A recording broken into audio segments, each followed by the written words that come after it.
मेरा मानना तो ये है कि हमारी वाणी के अंदर ना वो परमात्मा की वाणी लगी हुई है, जो हमें बताती है कि ये रेमेडीज़ इसके लिए बेस्ट है। रेमेडीज़ का पार्ट ये होता है कि आपको लॉजिकली समझ में आए कि ये रेमेडीज़ मैं क्यों कर रहा हूँ। और सबसे बड़ी बात है कि इन रेमेडीज़ को करने हमें चाहिए भी कि नहीं चाहिए। मान लो हमें कोई एस्ट्रोलॉजर बता रहा है, तो वो मेरी कुंडली में, मेरे हॉरोस्कोप में, मैं आपको एक क्लियर बात बताऊं, जेमस्टोन हमेशा वो पहनना चाहिए अगर आपका वो प्लेनेट स्ट्रॉन्ग पोजीशन पे है, क्योंकि वो आपका, अगर आपका मंगल आपको जल राशि में बैठा हुआ है, आपका शनि जल राशि में बैठा है, आपका राहु अगर जल राशि में बैठा है, तो आपको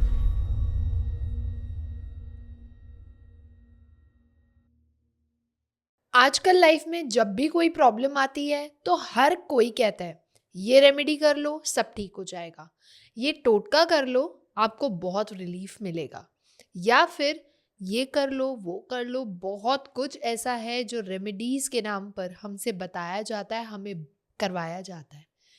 तो एक्चुअली क्या ही होती है ये रेमेडीज, और क्या हम सबके लिए ये रेमेडीज इक्वली परफॉर्म करती हैं? क्या ये इक्वली इफेक्टिव हैं? क्या हर कोई इन एक्टिविटीज़ या इन रेमेडीज़ को परफॉर्म करके अपनी लाइफ को सिंप्लीफाई कर सकता है? तो चलिए आज अनलॉक करते हैं हम इसी सीक्रेट को कि जो लोग ब्लाइंड फेथ करते हैं रेमेडीज़ पर, कितना सच है कितना झूठ, और ये रेमेडीज़ एक जेनरिक रेमेडीज़ कैसे सबके लिए इतनी इन्फ्लुएंशियल, इतनी इफ़ेक्टिव हो सकती है। और इन्हीं सब को अनलॉक करने के लिए आज हमारे साथ वापस से जुड़े हैं एस्ट्रोलॉजर हैं, वास्तु कंसल्टेंट हैं, और बहुत सारी ऑकल्ट साइंसेस के साथ मिलकर सर ने काफ़ी लोगों की लाइफ को ट्रांसफॉर्म भी किया है। तो let's welcome astro A Khurana sir. Welcome sir, कैसे हैं आप? बहुत बढ़िया। आप सुनाइए। बिल्कुल बढ़िया सर। हम जितनी बार मिलते हैं ना तो एक नया टॉपिक आ जाता है, और आजकल सोशल मीडिया पे बहुत ज़्यादा वायरल है ये रेमेडी कर लो आपकी लाइफ में पैसा ही आ जाएगा, आप रातों रात करोड़पति बन जाएंगे, राइट? बहुत उल्टी सीधी रेमेडीज बताते हैं, बात ही रेमेडीज की ऐसी करेंगे ताकि वो वायरल हो जाए भी। बड़े ही मतलब अजीब, सुनकर भी समझ नहीं आता कि ये कैसे ये ऐसी रेमेडीज बता रहे हैं। बिल्कुल सही। तो सबसे पहले यही समझना चाहेंगे कि ये रेमेडीज का कंसेप्ट है क्या? देखो, रेमेडीज तो बहुत पुराने जमाने से, बहुत, हम अगर आपने महाभारत का नाम सुना होगा, जहाँ श्री कृष्ण ने महाभारत का युद्ध किया था, जी। उस समय ना इन 5 पांडव थे ये।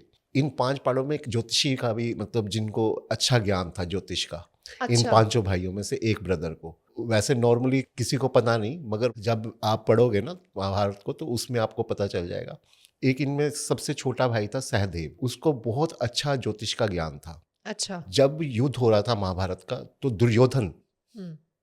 को पता था कि मैं कुछ शुभ मुहूर्त पे अपना ये युद्ध करूं। उसको पता था कि सहदेव से ऊपर बता नहीं सकता, कि सहदेव ही बता सकता है कि मैं कब युद्ध करूं और कब जीतूंगा। अच्छा। क्योंकि वो शुभ मुहूर्त में अगर वो युद्ध शुरू कर देगा तो उसकी जीत पक्की होगी। अच्छा। तो वो सहदेव के पास गया। सहदेव बड़ा भोला था। आपस में कौरव पांडव थे, युद्ध तो इन दोनों के बीच में होना था। तो ये सहदेव के पास गया तो सहदेव को कहा कि भाई मेरे को तू शुभ मुहूर्त बता दे भी, जब जिसमें मैं युद्ध करूं और मैं जीत जाऊं। अच्छा। इसने कहा कि आप मेरे पास आए हो तो मैं आपको सही मुहूर्त तो बिल्कुल बताऊंगा ही बताऊंगा, मैं आपसे झूठ नहीं बोलूंगा, क्योंकि आप मेरे बड़े ब्रदर भी हो। तो उसने उसको कहा कि आप ना अमावस्या वाले दिन हमसे अगर युद्ध करोगे तो आप 100% जीतोगे। तो वो शुभ मुहूर्त था, मतलब अमावस्या का भी शुभ मुहूर्त बताया गया था उस समय। हम्म। वो श्री कृष्ण ने सुन ली थी बात।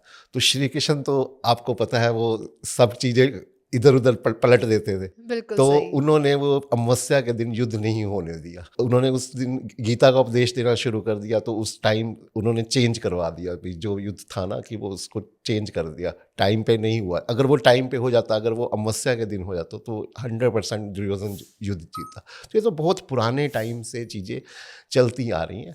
फिर अब क्या है कि अब रेमेडीज़ के अंदर ना चेंजेस आते जा रहे हैं। जैसे जैसे युग बदलता जा रहा है वैसे वैसे चेंजेस आते जा रहे हैं। उसके बाद जैसे राजा लोग जेमस्टोन डालते थे, सबको लगा कि हाँ इन जेमस्टोन में कुछ खास है। तो रीज़न तो यही था कि जेमस्टोन जो एनर्जीज है ना बाहर, जैसे सूर्य की एनर्जी हो गई, चंद्रमा की एनर्जी होगी, तो वो हमारी एनर्जी हमारे शरीर में जाती हैं। तो उस तरीके से वो जेमस्टोन का रेमेडीज आई, फिर पूजा पाठ का, ये सब चीज़ें चलती आ रही हैं।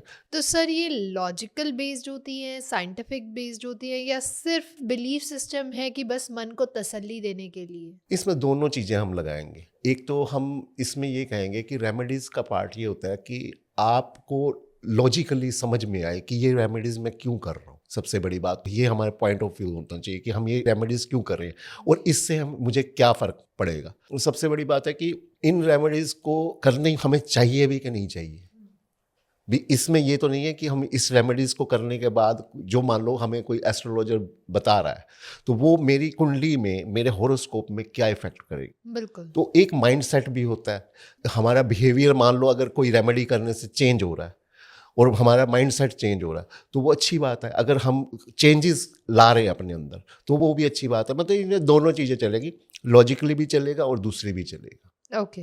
आपने जो बिलीव सिस्टम का है तो वो भी चलेगा। तो क्या हर प्रॉब्लम का सलूशन रेमेडी में होता है? नहीं, ऐसा कुछ नहीं है।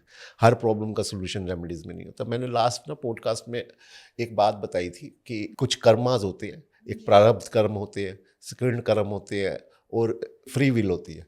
प्रारब्ध कर्म को आपको काटना ही पड़ेगा। जो कर्म आपने पिछले जन्मों में करके आए हो, तभी हम किस पेरेंट्स के घर हम आए, तो उसको तो हम चेंज नहीं कर सकते ना। कोई भी रेमेडी करके नहीं चेंज हो सकते। जो हम आ गए, मान लो एक पर्सन है, उसको कोई प्रॉब्लम है पैदा होते ही, ठीक है, वो पिछले जन्म के कर्मों के साथ आया है, तो उसको वो कर्म तो काटने ही पड़ेंगे।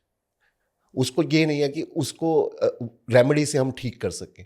मगर हाँ, जो फ्री विल, जो अब हम कर्म कर रहे हैं, तो उसको हम रेमेडी से ठीक कर सकते हैं। जो मान लो हम कर्म कर भी चुके हैं, इस जन्म में कर्म कर चुके हैं, तो उनको हम रेमेडी से वो ठीक किए जा सकते हैं। और वो भी एक अच्छा एस्ट्रोलॉजर, उनका हॉरोस्कोप देखकर इनको ये प्लैनेट्स इस तरीके से परेशान कर रहे हैं, तो वो रेमेडीज के थ्रू ठीक किए जा सकते हैं। ओके। लेकिन जहाँ तक हमने सुना है वीडियोस में, सोशल मीडिया पे, वो लोग ये कहते हैं कि रेमेडीज से हम अपने प्रारब्ध के कर्म ठीक नहीं कर सकते, लेकिन उनकी जो इंटेंसिटी है उनको थोड़ा सा जस्टिफाई कर सकते हैं, ऊपर नीचे कर सकते हैं। तो क्या ये सच है? हाँ, इसमें कुछ परसेंटेज में हो सकता है। मगर एक इंसान अगर बहुत ही गलत कर्म करके आया है तो उसकी फिर वो कभी भी नहीं हो पाएगा। अच्छा। हाँ, ये हॉरोस्कोप में पता भी चल जाता है, भी हमें नॉलेज हो जाती है कि अगर उसने बहुत गलत कर्म किए हुए हैं और इस जन्म में वो इस प्लैनेट्स के साथ पैदा हुआ है, तो वो अपने कर्म तो काटने ही पड़ेंगे उसको। ओके। वो और वो काटता भी है, वो उसके ऊपर कोई रेमेडी नहीं फर्क ला सकती। तो सर मैंने बहुत जगह देखा है, बहुत लोगों से भी नॉर्मल लाइफ में भी बातें करते हैं, लोग बेवजह रेमेडीज करने पे लगे हुए हैं। क्यों? क्योंकि सोशल मीडिया पे इतनी सारी रेमेडीज आ गई हैं। बस कोई भी फ़ोन उठाया, कोई भी रेमेडी खोली, अच्छा पैसा लाने के लिए रेमेडी है, तो लोग कर लेते। तो ऐसा क्यों है? नहीं, ऐसा कभी करना नहीं चाहिए। मेरी सुजेशन तो है, वो आपको बहुत नेगेटिव इफेक्ट करेगी और करती भी है। मेरे पास तो ऐसे ऐसे बहुत लोग आते हैं, वो अपने आप ही रेमेडीज कर रहे होते हैं और ये नेचुरल बात है, 100% बात है ये, कि वो रेमेडी कर रहे होते हैं जो उन्हें कभी करनी चाहिए ही नहीं। अच्छा। क्योंकि वो अट्रैक्शन उसकी तरफ होगी। जो नेगेटिव चीज़ है वो पहले अट्रैक्ट होगी आपको। वो आपको लगेगा कि हाँ यार, ये रेमेडी मुझे करनी चाहिए। आप किसी से पूछोगे नहीं, आप अपने आप करने लगोगे। और वो रेमेडी इसलिए आपके पास आई है क्योंकि वो आपका और नेगेटिव करना चाहती है। अच्छा। तो ये बिल्कुल भी नहीं। आपको जब तक आपको एक एस्ट्रोलॉजर से या कोई किसी भी, मतलब जो एक सही ढंग से आपका हॉरोस्कोप हम्म। सही ढंग से चेक कर सकता है, आप उससे सुजेशन लो। ज्योति, मैंने ना एक चीज़ देखी है कि मान लो जैसे आज के दिन दुनिया में ना डराया जा रहा है भी शनि के नाम से, भी शनि ये है वो है फलाना। जब तक उसकी दशा या अंतरदशा या प्रत्यंतर दशा आएगी नहीं, तब तक वो आपको कोई भी प्लेनेट, चाहे वो शनि हो चाहे वो सूरज, कोई भी तंग नहीं कर पाए। आप जब तक उसकी दशा आ रही है, आप अपने प्लैनेट्स की पोजीशन देखो हॉरोस्कोप में और फिर आप उसकी रेमेडीज कर लो। तो इसमें तो कोई वो चीज़ नहीं है। मगर आप बिना ही उसके आप सबकी रेमेडीज कर रहे हो तो कोई इफेक्ट नहीं आने वाला, बल्कि वो उल्टा गलत इफेक्ट करेगा आपके ऊपर। अच्छा, तो ये रेमेडीज नेगेटिव इम्पैक्ट भी बिल्कुल, करती हैं? क्योंकि अट्रैक्ट तो वही चीज़ें आएंगी ना, नेगेटिव चीज़ें। पहले आपको अच्छा ये मैं कर लूँ तो मैं वो करना शुरू कर दूँ। तो मगर आपने अपना हॉरोस्कोप तो किसी को दिखवाया ही नहीं, आपके कौन से प्लैनेट्स वीक हैं। एक ज्योति, मैं तुम्हें क्या बताऊं, आज के दिन एस्ट्रोलॉजर्स में एक वो चला हुआ है कि सबको स्टोन पहनाना है। हाँ। और खास करना वो देख लेते हैं कि जी इसका जी ये प्लेनेट वीक है, ये प्लेनेट वीक है, ये प्लेनेट वीक है, चलो जिसको स्टोन पहना दो। अब मैं आपको एक क्लियर बात बताऊं, जेमस्टोन हमेशा वो पहनना चाहिए अगर आपका वो प्लेनेट स्ट्रॉन्ग पोजीशन पे है, क्योंकि वो आपका ऊपर करेगा, इन्हांस करेगा, ऊपर चढ़ाएगा। अगर आपका प्लेनेट अच्छा है तो वो और अच्छा बना देगा जेमस्टोन, और अगर आपका प्लेनेट वो वीक है तो क्या करेगा, वो और वीक कर देगा। हाँ, ये सबसे बड़ा मिथ है, मतलब पूरे मार्केट में मिथ है, अगर प्लैनेट वीक है तो आप जेमस्टोन पहना दो, उसकी जो इंटेंसिटी है वो बढ़ बढ़ जाएगी। जाए।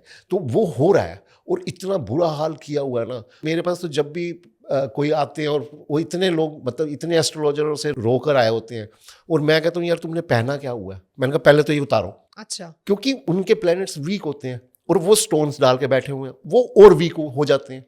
अच्छा। पहले तो मैं स्टोन उतरवाता हूँ, और स्टोन उतरवाने के बाद वो बंदा कहता है मैं बिल्कुल ठीक हूँ। हम्म। ठीक है ना।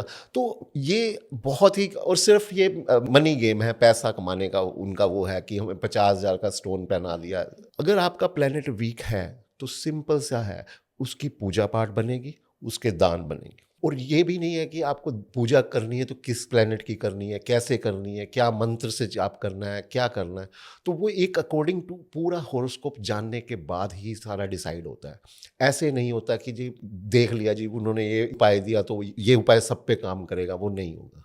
तो सर, जैसे आपने कहा कि लोग शनि, राहु, केतु, ये 3 ऐसे मेजर प्लैनेट हैं, और एक मंगल, कि आपकी लाइफ में मंगल है, मांगलिक दोष है, इन चीज़ों को लेके बहुत ज़्यादा डराया जाता है, और इनके बेसिस पे रेमेडीज करना, it is very known to, right, बहुत ज़्यादा कॉमन है, बहुत पॉपुलर है। क्योंकि सबको सबसे ज़्यादा प्लैनेट से क्यों डर लगता है? शनि, डिसिप्लिन का, हम्म। अन्याय का कारक। राहु केतु भ्रम पैदा करते हैं, प्रॉब्लम्स क्रिएट करते हैं, डिटैचमेंट करते हैं।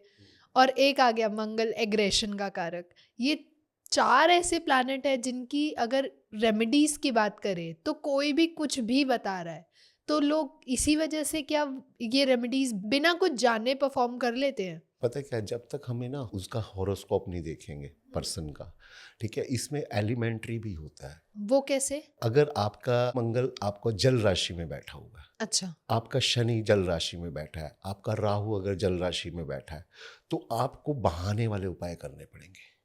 अच्छा। हाँ, अगर वो अग्नि राशि में बैठा है तो आपको हवन करने पड़ेंगे उन प्लेनेट के अकॉर्डिंग। हम्म।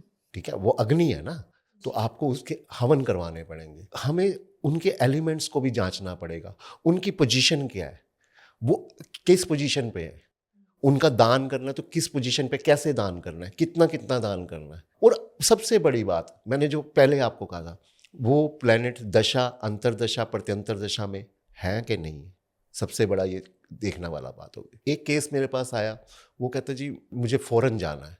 ठीक है, फॉरेन कंट्री का हम 12वें घर से देखते हैं। ठीक है, तो मैंने उसका चेक किया, कहता मैंने बड़ी बार ट्राई किया, मेरा ये काम नहीं हो रहा। उसका 4th हाउस पीड़ित था, जो हम घर का सुख देखते हैं, मतलब इसको घर में तो सुख मिलेगा नहीं, इसको तो फॉरेन, मगर उसके अर्चने थी। तो मैंने उसको कुछ ऐसी रेमेडीज बताई कि जैसे आपको 12वां घर जो है, ठीक है, दान का है, तो उनसे मैंने कुछ ऐसी जगहों पे दान करवाया, तो उसकी प्रॉब्लम दूर हो गई और वो फौरन बड़े आराम से चला गया। इस तरीके से हमें चेक करना पड़ेगा कि उसको कौन सी रेमेडीज सूट करेगी। एग्जैक्टली। मान लो उसका 8वें घर का लोड 10वें घर में बैठा है, और वो कहता है कि जी मेरा काम नहीं चल रहा, मैंने बहुत काम किया। 8वां घर तो आपको पता ही है कि कितना 6, 8, 12 को सब गलत घर बताते हैं, तो उसका लोड वहाँ पर। तो मैंने उसको सुजेस्ट किया कि आप 8वें घर के रिलेटेड काम करना शुरू कर दो। ठीक है, उसमें काफ़ी काम आते हैं, ओकल्ट का भी काम आता है 8वें घर में, तो अपना इसमें काफ़ी मतलब पेट्रोल पंप का भी काम आता है। तो फिर जब उसने मेरी सुजेशन मांगी तो उस तरीके से हमने उसको रेमेडीज़ बताई। वो रेमेडीज़ जब उसके ऊपर आई तो वो अपना बिल्कुल वो होगा। तो remedies according to your lordship, वो लॉर्डशिप कहाँ बैठा है, ठीक है, और वो क्या कहना चाह रहा है। जब तक हम उस चीज़ को नहीं समझेंगे, हम ऐसे रेमेडीज़ करते जाएंगे तो उसका कोई फ़ायदा नहीं है। आजकल लोगों को चाहिए क्विक सोल्यूशन, तो क्या ये क्विक फिक्स की वजह से ही लोग रेमेडीज पर ज़्यादा भाग रहे हैं? हाँ, 100% इसीलिए जा रहे हैं। मगर देखो, अब किसी को हेल्थ इश्यूज़ हैं, ठीक है, तो वो टोटके कर रहे हैं, मगर वो टोटकों से कुछ नहीं होगा। आपको हेल्थ इश्यूज हैं तो आप अपने आप की बॉडी को सेट करो ना, जिम जाओ, प्रैक्टिकल कुछ काम करो, योगा करो, तो इन चीज़ों से आपको ठीक होगा, मगर उसमें टोटकों से क्या होगा। तो सर अगर इन जनरल टर्म में जानना चाहें कि रेमेडीज क्या एक्चुअली काम करती हैं तो आप क्या बताएंगे? देखो, रेमेडीज़ मैंने अभी आपको जैसे बताया कि रेमेडीज़ काम करती हैं, मगर आपको जो प्रॉपर तरीके से गाइडेंस है ना, उस तरीके से मिले तो ये काम करेंगी। और बताने वाले का कनेक्शन भी स्पिरिचुअल होना चाहिए। तो अगर वो स्पिरिचुअलिटी कनेक्शन से है, ठीक है, तो आपके ऊपर ये ज़रूर काम करेंगी। तो सर जैसे अभी हमने बीच में डिस्कशन भी किया था कि रॉन्ग रेमेडी करने से नेगेटिव इम्पैक्ट भी पड़ जाता है, तो थोड़ा सा इसके बारे में और बताएंगे हमें ये कैसे होता है?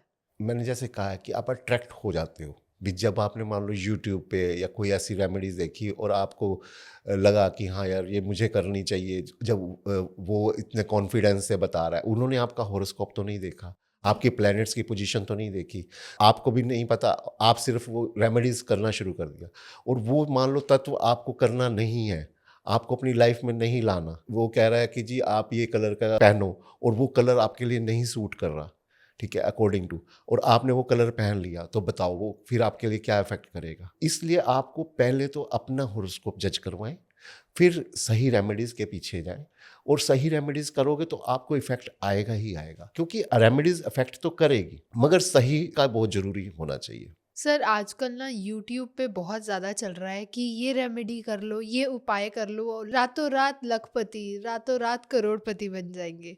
आपकी लाइफ में बस पैसा ही पैसा होगा, चांदी ही चांदी बस होगी। ये उनकी तो चांदी और सोना हो रहा है, बाकी किसी की चांदी सोना नहीं हो रहा, उनको बोलने दो। और एक मैं ना आपको एक बात बताता हूँ, एक मेरी प्रेडिक्शन ही सुन लीजिए। अब ये बहुत बड़ी प्रेडिक्शन मैं करने जा रहा हूँ। इस जून के बाद जो गुरु का गोचर होने वाला है, ठीक है, गुरु का गोचर अपनी उच्च की राशि में आ रहा है, और ट्राइन में शनि जो है वो गुरु की राशि में बैठा है, तो वो ट्राइन में एक दूसरे को वो देखेंगे, ठीक है। तो गुरु गुरु है, ठीक है, गुरु गाइडेंस है।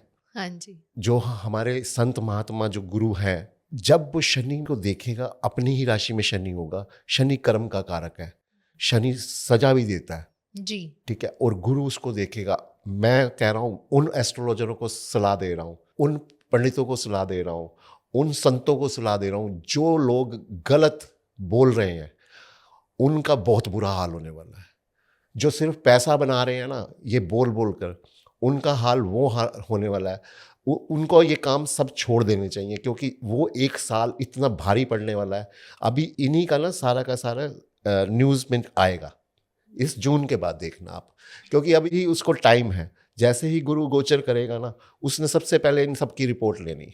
अच्छा। तो ये बहुत बड़ी प्रिडिक्शन कर रहा हूँ आपके माध्यम से। तो सर जैसे कि हम मार्केट में देखते हैं बहुत सारी रेमेडीज हैं, तो क्या इन रेमेडीज का मिसयूज हो रहा है? हाँ बिल्कुल, मिसयूज ही हो रहा है। वो सिर्फ वो अपना पैसा बना रहे हैं। मैं तो कहता हूँ ये उनका ना कारोबार है, धंधा है, और हर रेमेडी को उल्टा करके बोल रहे हैं ताकि वो वायरल हो, और लोग उसको कर भी रहे हैं, और ऐसा कुछ भी इफेक्ट नहीं आ रहा। लोग उल्टा उन चीजों के चक्कर में प्रॉब्लम में फंसते ही फंसते चले जा जा रहे हैं। एग्जैक्टली। इसमें ना काफी ऐसे लोग शामिल हैं जिनका काम मतलब लोगों को लूटना ही लूटना है। अच्छा। मेरे पास तो वो बहुत क्लाइंट्स आते हैं, किसी ने इतना पैसा दे दिया, ये दे दिया, वो दे दिया, मगर अभी तक भी वो कहता है मेरी प्रॉब्लम तो वहीं की वहीं खड़ी है। सही बात है। अब आने वाले टाइम में देखना आप, बहुत लोगों की न्यूज़ आने वाली है। तो सर कोई एक ऐसा केस जहाँ पे रेमेडी करके लोगों को प्रॉब्लम जरूर मिली हो?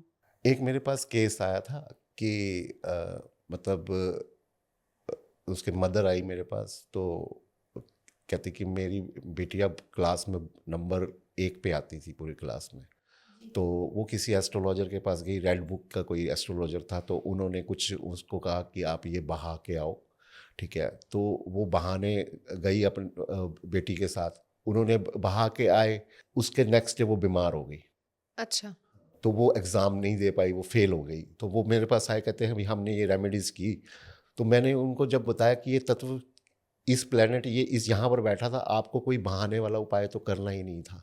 तो जैसे वो कहती, मैं अभी समझ नहीं पा रही थी कि हम इतनी स्ट्रॉन्ग कहती ये थी, और एकदम वो बीमार पड़ गई और एग्ज़ाम भी नहीं दे पाई। तो ये चीज़ें होती हैं ना, जब तक आपको किसी अच्छे एस्ट्रोलॉजर पे बिलीव ना हो, आप ऐसे कभी भी रेमेडीज मत करो, और उनके अंदर ना लॉजिक्स ढूंढो भी वो ये रेमेडीज क्यों करवा रहे हैं, उसका क्या कारण है, उससे क्या इफेक्ट आएगा। तो सर कैसे आइडेंटिफाई करें कौन जेन्युइन है कौन फेक? देखिए, आपको जेन्युइन और फेक अपने आप समझ में आ जाएगा, आपकी इंट्यूशंस बोलेंगी। आप यूट्यूब भी तो देख रहे हो ना, तो यूट्यूब पे आपको पता चलता है कि कौन सा इंसान सही में कोई लॉजिकफुल बात कर रहा है। अगर आपको लग रहा है कि हाँ वो नॉलेजफुल बातें कर रहा है, ज्ञान दे रहा है, उसको नॉलेज है इस सब्जेक्ट के ऊपर, तो फिर आप मिल सकते हो जाके, और आप उनसे कंसल्ट कर सकते हो और उनसे रेमेडीज ले सकते हो। ओके। और सबसे बड़ी बात है, आप जिससे भी रेमेडीज लो वो स्पिरिचुअलिटी में जुड़ा हुआ होना चाहिए। इसका क्या कनेक्शन है? हाँ, स्पिरिचुअलिटी में जुड़ने के बाद ही, क्योंकि कभी भी एक ज्योतिष अपने मुंह से रेमेडीज नहीं देता, उसको बताने वाला उसका ऊपर परमात्मा होता है जिसके साथ वो कनेक्शन बना के रखता है। अच्छा। हाँ, मेरा मानना तो ये है कि हमारी वाणी के अंदर ना वो परमात्मा की वाणी लगी हुई है, जो हमें बताती है कि ये रेमेडीज इसके लिए बेस्ट रहेगी। जी। तो वो जब हम बोलते हैं तो एक तरीके से वाक सिद्धि आ जाती है, और जब हम बोलते हैं तो बेटर रहती है उसके लिए। सर आजकल ना रेमेडीज के भी प्राइस टैग्स हो गए हैं, तो क्या ज़्यादा कॉस्ट वाली रेमेडी करने से ज़्यादा इफेक्ट मिलता है? ज़्यादा प्राइस वाली रेमेडी करने से ज़्यादा बुरा हाल होता है, तो इसमें कुछ भी नहीं है। ये तो बस सिर्फ आपको पता है, मैंने अभी आपको सब बताया ही है कि बिल्कुल। हाँ, आजकल हाँ, रेमेडीज का भी मेन्यू कार्ड हो गया है कि अगर आपको पैसा चाहिए, लाखों में चाहिए ये रेमेडी, करोड़ों में चाहिए इतने पैसे दो। ये तो आप प्रोफेशनल बहुत ज़्यादा हो गया, मगर अब आगे कम हो जाएगा, देखना आप, जैसे गुरु आएगा ना गोचर में, ऊंच की राशि में, देखना ये सब भागेंगे। तो सर अगर किसी को रेमेडीज फॉलो करनी है तो वो कैसे डिसाइड करे? इसमें ना सबसे बड़ी बात, आप उनको ना एक्सपर्ट से सलाह लेनी चाहिए। एक्सपर्ट ढूंढे, उससे आप सलाह लो और उस डायरेक्शन पे चलो, और बिलीव सिस्टम होना चाहिए भी। अगर आपको लग गया ना कि हाँ ये एक्सपर्ट है, आपके कोई नोन उनके पास जा रहे हैं, उनको फर्क आया है, उनसे बार बार क्वेश्चन पूछो भी मेरे हॉरोस्कोप में ऐसा क्या है। उनको अपने इवेंट्स बताओ, उनको पता करो कि ये मेरे को प्रॉब्लम क्यों आई, ठीक है ना, तो वो आपको बताएगा। वो पर्सन अगर वो एक्सपर्ट है सही ढंग से, उससे आप क्वेश्चनिंग करो, अपने लॉजिक्स क्लियर करो, जी। तो फिर उस डायरेक्शन पे चल पड़ो। तो सर एक सिंपल रूल जो आप बताना चाहेंगे हमारी ऑडियंस को कि किसी भी रेमेडीज को फॉलो करने से पहले किन चीज़ों का ध्यान रखना चाहिए? मैं तो सिंपल सी बात कहूँगा कि अपने कर्मा को आप सुधारो, और साथ में एक डायरेक्शन, ये रेमेडीज सिर्फ डायरेक्शन है, आपको डायरेक्शन देती हैं, ठीक है। अब आपके कर्म सुधर जाएंगे तो रेमेडीज भी काम करेंगी। तो सर अंत में आपके एक्सपीरियंस से किसी इंसान को कब रेमेडी करनी चाहिए कब नहीं? हाँ, अगर कोई हर्डल आ रही हैं तो आप रेमेडीज़ के लिए, मगर फिर भी मैं यही कहूँगा एक्सपर्ट के पास जाइए, उनसे पूछिए, तो वो आपको सही सुजेस्ट करेंगे। ऐसे रेमेडीज़ करने का कोई फ़ायदा नहीं, वो नेगेटिव इम्पैक्ट करेगी। बिल्कुल। Thank you so much sir, बहुत मज़ा आया आज आपसे बात करके। और एक सीक्रेट या कह लीजिए बहुत लोगों के मिथ्स थे जिनको आज हमने डिकोड किया है, बताया है कि ऐसे ही बिना वजह बिना जाने कोई रेमेडी परफॉर्म करना आपकी लाइफ में प्रॉब्लम्स को न्योता देने के बराबर ही होता है। तो ऐसे ही हम मिलते रहेंगे और भी ऐसे अमेजिंग टॉपिक है जिस पे हम ऐसी ही चर्चा करते रहेंगे अपने ऑडियंसेस के लिए। अगर आप लोगों को भी पसंद आया हो तो लाइक कमेंट शेयर भर भर के करें और चैनल को ज़रूर सब्सक्राइब करें ताकि ऐसी और इन्फॉर्मेटिव वीडियोस हम आप लोगों के लिए टाइम टू टाइम लेके आ पाएँ। अगर साथ में ही अगर अभी भी आपके कोई क्वेश्चन रह गए हैं, आप कोई सजेशन देना चाहते हैं कि आगे आने वाली सीरीज़ में हम कौन से टॉपिक्स पर चर्चा करें, तो आप नीचे कमेंट सेक्शन में बता सकते हैं, हम आगे उन्हें ज़रूर कंसीडर करेंगे। तब तक के लिए stay happy, stay fit. Thank you sir.